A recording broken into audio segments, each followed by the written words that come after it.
All right, I'm going to talk about volumes of solids of revolution. This would be part one, where I'm going to expose you to just the theoretical parts of this one. Okay, and in part two, I will do quite a few problems and solidify the concept. First things first. Suppose we take an area that looks like this, the rectangular area, and spin it about this line of revolution. Any idea what kind of a solid would result? Let's say this has some magical properties as it is traversing, as it's rotating about the line of revolution, it's actually generating a solid. I'm sure a lot of you would agree, all of you would agree, that it would generate a cylinder, right? And the length of this cylinder, or the height of the cylinder, this dimension, would be exactly the same as this dimension, the length of the rectangle. And the radius of the cylinder would be whatever this dimension is, the width of the rectangle, right? Keep that in mind. Now, let's change things just a little. What if there's a gap between the bottom of the rectangular area and the line of revolution? I'm sure you would agree. In that case, we would have a hollow cylinder.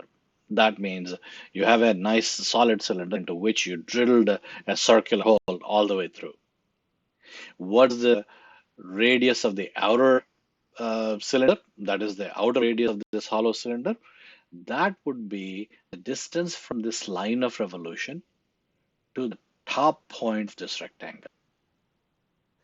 Okay, so that would be the radius of the outer radius of the hollow cylinder, and the inner radius, that is the radius of the hole, would be the distance from the line of revolution to the bottom part, the bottom point of the rectangle. Cool. Now, what if we were to spin a right triangle like this about this line of revolution?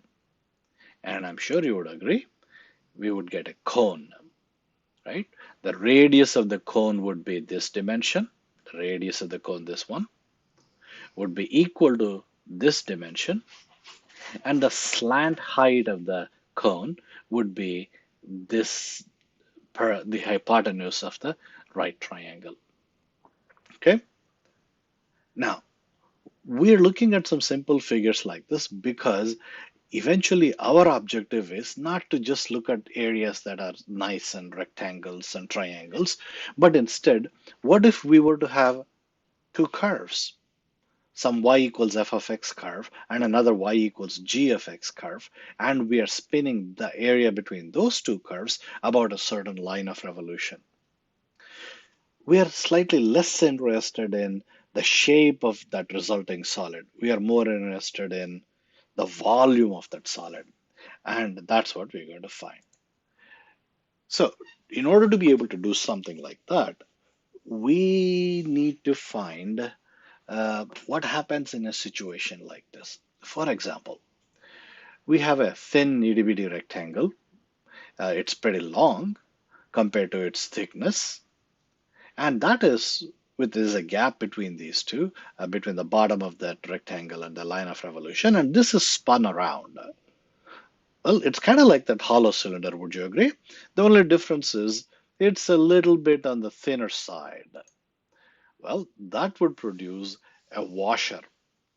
If you know what a washer is, anytime you try to put a bolt and a screw, then it's a good idea to put a washer in between. So anyway, that's an engineering aspect of it. More than that. So this is a washer. If you are having a hard time figuring out exactly what this washer is, imagine any coin, a circular coin, a cylindrical coin, like a quarter. You drill a hole in the center, then you got a washer. As simple as that. Okay.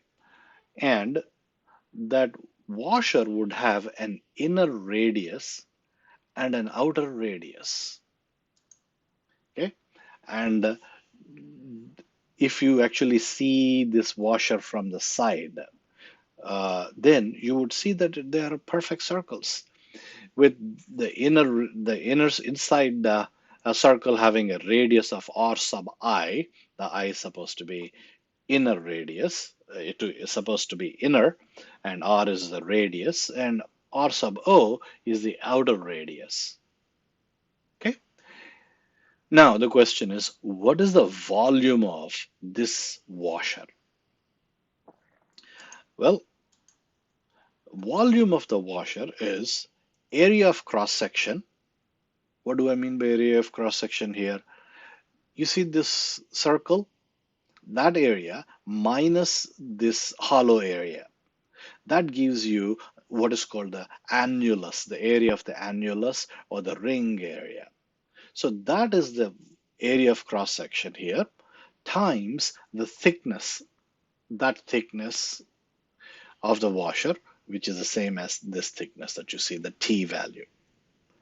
Okay, and so the area of the annulus itself, the cross-sectional area, is pi times RO square minus RI square times T. So pi times the quantity RO square minus RI square times T. That's all there is to it. So this is how you find the volume of the washer. But here, I want you to take a good look at this figure.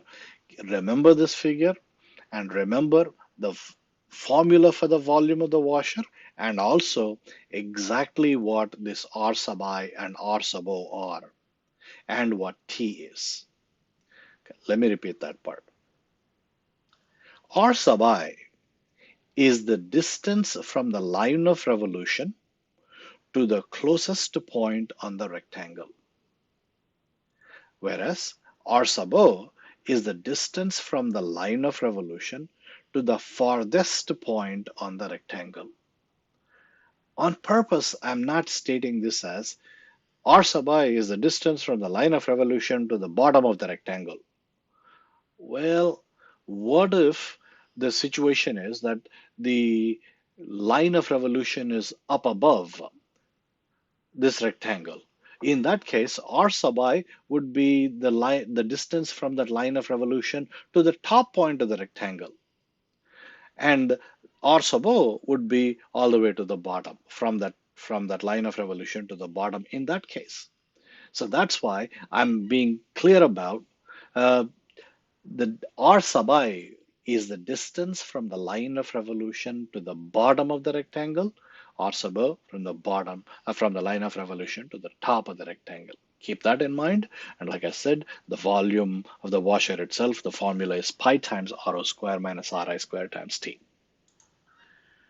And there's another scenario. What if the rectangle's orientation is like this? It's got a length of L and a thickness of T, and this is spun about this line of revolution. In some ways, it's more or less similar to the previous case, the hollow cylinder case. But here, the idea is, even though I have given this thickness a decent dimension, it should be construed as being fairly thin compared to the radius. Well, what kind of a solid would that produce?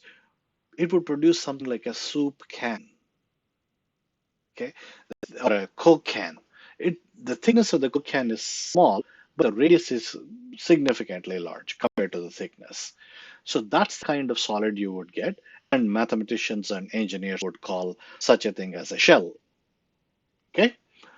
Now, our question is, what is the volume of this shell?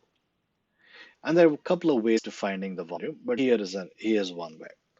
And that is, imagine we take a pair of scissors or snips and cut this all the way up at the top. From here to here, you just cut it and open it up so that that would look like a big rectangle like this, a rectangular solid, with the thickness here being the thickness there, and this length being this length. And here is the key, the other dimension. This would be the circumference of that circle.